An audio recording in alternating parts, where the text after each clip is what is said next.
All right, let's get started with number 42. So what we're going to do today is find slope yet one other way. Now this is really interchangeable with what we did yesterday. So just to show you and remind you of what we did yesterday is that we took a point, and these weren't listed as coordinates, but yesterday they're in a table. So we have, let's see, I think it was that -1, right, -1, and -15, comma 1. And they're kind of like in this table looking thing, right?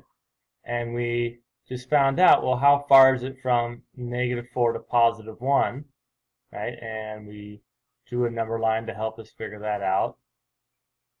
So if this is 0 and -1, 2, 3, and 4, and this is +1 over here, we could figure out this is 1, 2, 3, 4, 5 away. So that'd be 5 away. And we could do the same thing here. How far is it from -1 to -15?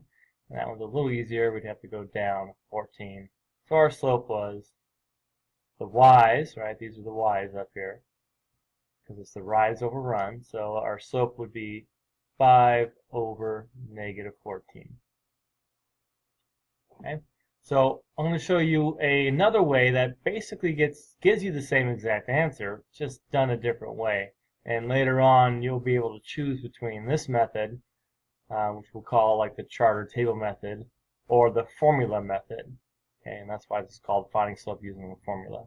And the formula method basically says another way to find out how far it is from -4 to 1 is to find the difference. So the distance between 2 points is the difference, and that means subtraction. So if we actually subtract these two numbers, we'll find out how far they are as well. And you can kind of see that if you do 1 minus -4, you'll get 5.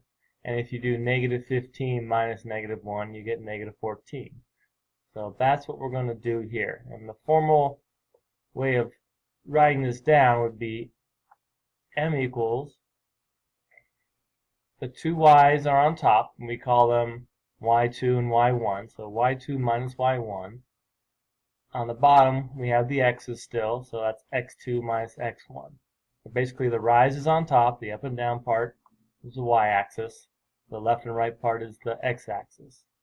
So to use this formula, we just take our two y values on top, and we'll say, and it's good to put these parentheses here, and just like this. This is how it's a good idea to start all of them, because there's a lot of double negatives.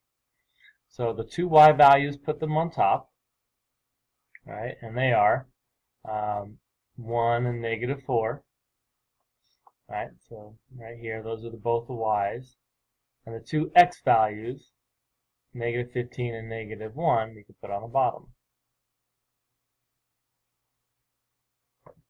And if you simplify this, so you got to be careful. There's a double negative, two of them, right? So this will simplify to 1 plus 4. Two negatives make a positive on top. And on the bottom, you'll have -15 plus 1, right? Two negatives make a positive again. And that's how we get an answer of 5 over -14. Notice how it's the same exact answer we got using the other method up here. So again, this isn't a different problem from yesterday. It's another way of doing the same thing. Now, some people might like this method after this homework, and you'll continue using this method, finding the slope. And some of you might prefer this one because it's more of a formula. You can just subtract numbers and get the same answer. But after this homework, either method's fine, but for this assignment, you must use the formula. And if you'd like, you can use the chart method, the table method here, to do a check. And of course, you should get the same answer regardless of what method you use. Let's not forget, though, there is another method, the first method we did, and that was to graph. Right? So if we had a graph, we could plot -1, -4, which would be somewhere down here, and -15, 1, which would be right here, and we could actually figure out, okay, what's the what's the rise and what's the run, and we'd find out that this goes down 5 and right 14, and that's why we get a slope of 5 over negative 14. So we have 3 total methods now for the same problem, finding slope. Alright, so let's do a few more without all the other extras. So I'm going to start off with this. This is what I suggest you start off with. I call it the skeleton. Just a bunch of empty parentheses, both being subtracted. Okay, and remember, the y values go on top. So we're going to put, let's see here, 5 and 6 on top, and on the bottom we're going to have the 2 x values. Those go on the bottom. So I have negative 14 and 5. So 5 minus 6, negative 1, and negative 14 minus 5 is negative 19, and you still have to do the simplification. So if we have 2 negatives, like we do here, negative and negative, those should cancel out and become positive 1/19. And you can kind of see the use for this formula, because, well, what if these were all decimals, right?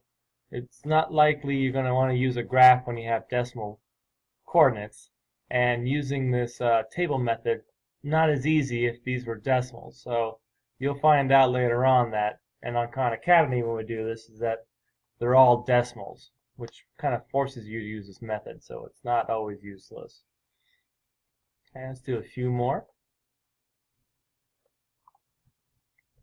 Okay, again, start off with that empty fraction with 2 parentheses being subtracted.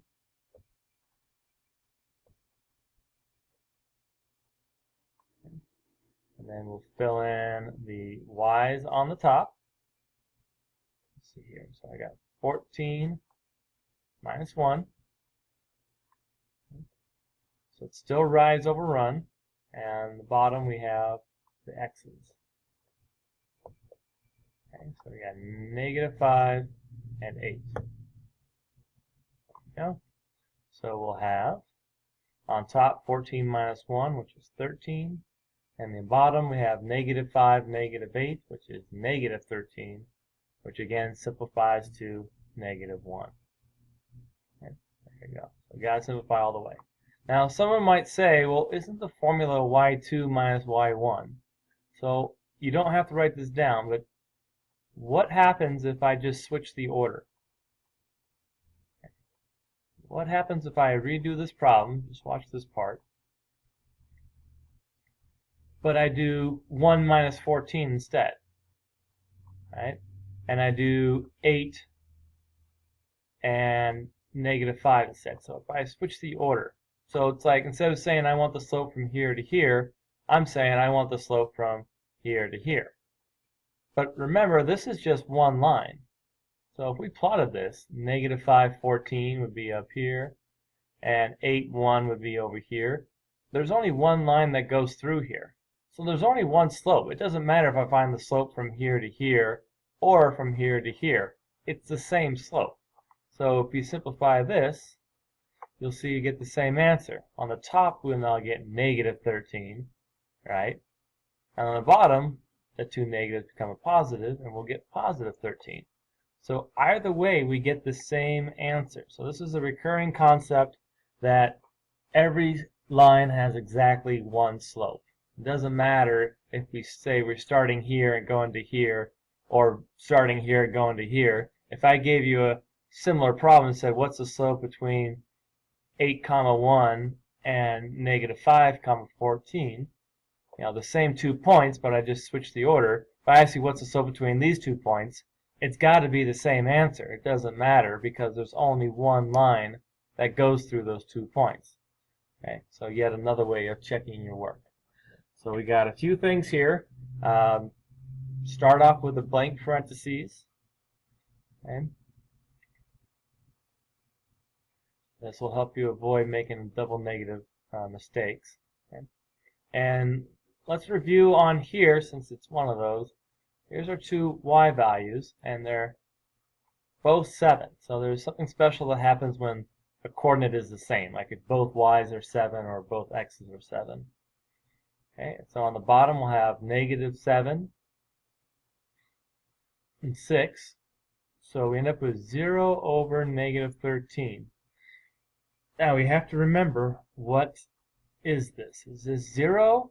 Does this equal 0 or undefined? And the easiest way to remember is to do a little mock graph. So we go negative 7, comma 7. It's right there. And let's say 6, comma 7 is right there. I don't have to be exact here.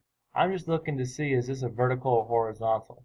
So by graphing, I can see it's a horizontal, and therefore I can hopefully remember that this is 0 fun, like the skier going across on the flat part of the ski slopes, which is difficult to ski on because there's no gravity. And you'll remember that that means the slope is 0. As opposed to, if it was a vertical line, that would mean it's undefined. And I gave you a little caricature yesterday, I believe, that said if you have a line going uphill, that's positive. A line going downhill, that's negative. Okay? If you have a vertical line, that's undefined. If you have a horizontal line, then that's a 0 slope. Okay? So that's a little caricature, hopefully helps you remember the different slopes. Okay? U is for, the nose there is U for undefined. Okay? UND. And the little zeros here are for 0 slope. Okay. So hopefully that'll give you enough to work with. Again, you can always do a table method here that you did before as a check to make sure you get the same answer regardless of what method that you end up using later on. Alright, good luck. You have the end of the period to finish this up. Of course, you can work together and help each other out.